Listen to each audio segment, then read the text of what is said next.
నాన్న పాపలు బాబులు మనవరాళ్ళు మనవళ్ళు పెద్దలు పిల్లలు అందరికీ సాయిరాం చెప్తున్నాను. ఇప్పుడు మనం ఇవాళ టాపిక్ ఏంటయ్యా అంటే నీతి నియమాల గురించి మనం నేర్చుకుందాము. Service to humanity, service to divinity. మానవత్వానికి సేవ చేస్తే దైవత్వానికి సేవ చేసినట్టే. మమాత్మ సర్వభూతాంతరాత్మ. అన్ని జంతువుల్లో అన్నిటిలో కూడా ఎంత స్ప్రెడ్ అయిపోయి ఉండేవాడు భగవంతుడు అనమాట. ఆ భగవంతుడు ఎలా ఉంటాడయ్యా అంటే ఆత్మస్వరూపంలో ఉంటాడనమాట. శరీరం మంది కాదు, ఆత్మలో భగవంతుడు. ఆత్మ ఎప్పుడు వెళ్ళిపోతే బయట శరీరంలో నుంచి అప్పుడు టపా కొట్టేసినట్టే పైకి. అర్థమైందా నాన్న? కాబట్టి మన శరీరం అనేది మంది కాదు, మన శరీరం అనేది ఒక ఆయుధం అనమాట. అర్థమైందా? ఇప్పుడు మీకు ఒక పద్యం చెప్తాను, చక్కగా నేనండి నేర్చుకోండి. కానీ దాన్ని మాత్రం ఫాలో కాకుండా మంచి గుణాలు ఫాలో కావాలి.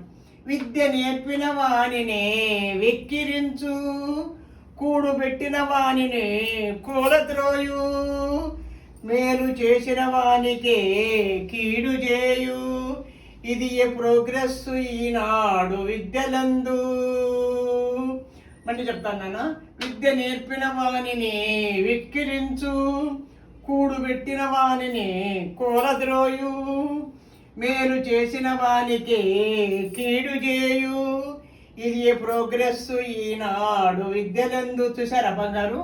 విద్య నేర్పిన వాడిని ఎక్కిరిస్తున్నాము, కూడుబెట్టిన వాడిని కూలదోస్తున్నాము, మేలు చేసిన వాడిని ఏం చేస్తున్నాం, వాళ్ళకి కీడు చేస్తున్నాం. అంటే హెల్ప్ ఎవర్ హర్ట్ ఎవర్. అయితే మనం హెల్ప్ ఎవర్ వాళ్ళు హెల్ప్ చేస్తుంటే మనం వాళ్ళకి హర్ట్ చేస్తున్నాం అనమాట. ఇదే ప్రోగ్రెస్ ఈనాడు విద్యలందు. ఈ ప్రోగ్రెస్ కాదు మనకు కావాల్సింది.